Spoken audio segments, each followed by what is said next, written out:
Again, folks, I just want to say thank you so much to everyone who's subscribed to my channel recently. It's your support and doing what you do, commenting, liking, sharing my stuff everywhere, that's bringing people together, like-minded people. People who are fed up with how this country has turned out and we're looking for change. And there aren't many of us on social media, so if you haven't subscribed yet, why not? You might as well, and I promise you, you won't regret it. And so I've just had an epiphany. It's just occurred to me why the mainstream media are going all hell for leather against Reform and Nigel Farage. They are doing their absolute best to crucify the guy, aren't they? Well, I reckon it's because he hasn't been cancelled. Now, if X was still Twitter, his account would have been gone by now.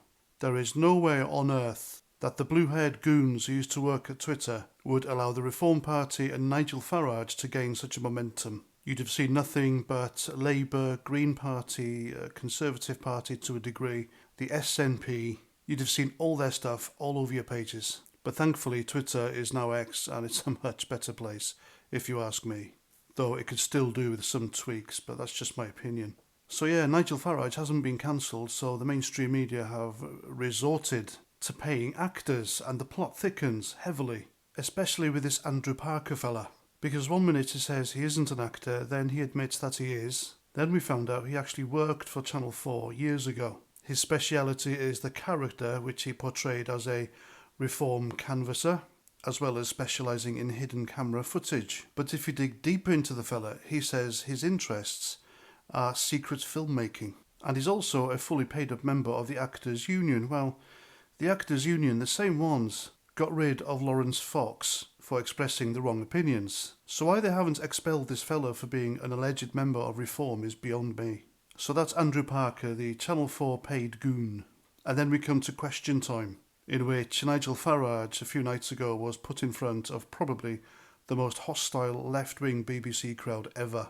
And it turns out, after digging from other anti-left-wing accounts on X, they had people in their audience as well which are a bit suspect. Such as this fella with his question, or his stupid question, asking why is Nigel Farage a racist and why is his party full of racists? Well, if you look into his background, you can see why. He is in fact a legal advisor and he has been assisting refugees and asylum seekers for over 20 years. He has also been seen at the pro-Hamas Free Plasticine marches, as well as this goon who asked a question for Nigel Farage. He is in fact a BBC employee and has worked on Doctor Who. So yeah, there we go, paid goons, stooges by the mainstream media in a desperate attempt to bring down Nigel Farage's and Reform's popularity.